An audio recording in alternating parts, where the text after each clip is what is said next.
College முடிஞ்சு எல்லாருமே லைஃப்ல பிஸி ஆகிட்டோம். டெய்லியுமே பார்த்த இந்த ரெண்டு மூஞ்சிங்களை இப்பெல்லாம் எப்பயாச்சும் இது மாதிரி ஃபங்க்ஷன் நடக்கிறப்ப பார்த்தாதான் உண்டு. இதோ அந்த சிவப்பு கலர் சொக்கா பையன் இருக்கால, அவங்களோட அக்காக்கு மேரேஜ். நண்பனும் என்னை அதுக்காக இன்வைட் பண்ணியிருந்தான். நானும் இவங்களை பார்த்த மாதிரி இருக்குன்னு சொல்லிட்டு திண்டுக்கல் கிளம்பி வந்துட்டேன். நண்பனும் சும்மா சொல்லக்கூடாத நண்பர்களே, ரொம்ப பாசக்காரன். வந்தவனே நம்மளுக்கு உணவு கொடுத்து வந்த டயர்ட் எல்லாம் போக்கிட்டான். அப்புறம் நானும் பேக் எல்லாம் கொண்டு அவங்க வீட்டுல வச்சுட்டு ஆட்டோல ஏறுனா எதுக்குடான்னு கேட்டேன். இப்ப சாப்பிட்டீல, அதுக்கு வந்து வேலையை பாருன்னு சொல்லிட்டு வேலை வாங்கிட்டான் நண்பர்களே. சின்ன சின்ன ஜாமான் வீட்டுல இருந்து அப்படியே கொண்டு போய் மண்டபத்துல இறக்கி வச்சுட்டு, திண்டுக்கல்ல இருந்து கொடைக்கானல் கம்மி டிஸ்டன்ஸ் தானே, அதனால இங்கேயுமே கிளைமேட் சூப்பரா இருந்துச்சு. மண்டபத்துக்கு வெளியவே சுல்லானுங்க கிரிக்கெட் விளாண்டு இருந்தானுங்க. அதை பார்த்ததும் எங்களுக்கும் வேலையெல்லாம் முடிஞ்சுல, சரி அவங்களோட போயிட்டு நாங்களும் கொஞ்சம் நேரம் கிரிக்கெட் ஆடிட்டு இருந்தோம். நான்லாம் ஓஜி கிரிக்கெட் பிளேயர் நண்பர்களே. என் திறமையெல்லாம் யூஸ் பண்ணி ஒரு ஷாட் அடிச்சேன். One pitch one hand out.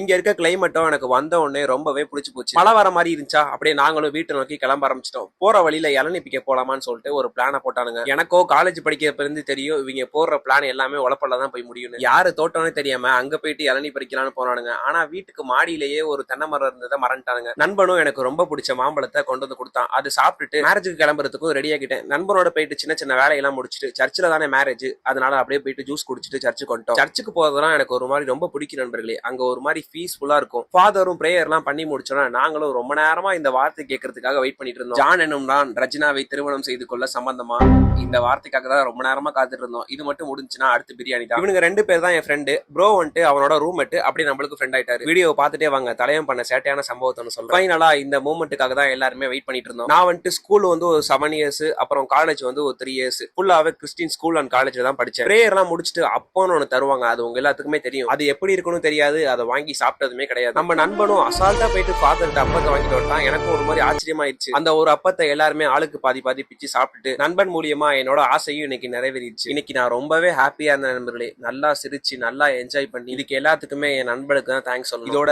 இந்த பதிவை முடிச்சுக்கிறேன் நண்பர்களே. அடுத்த வீடியோல பார்க்கலாம். டாடா.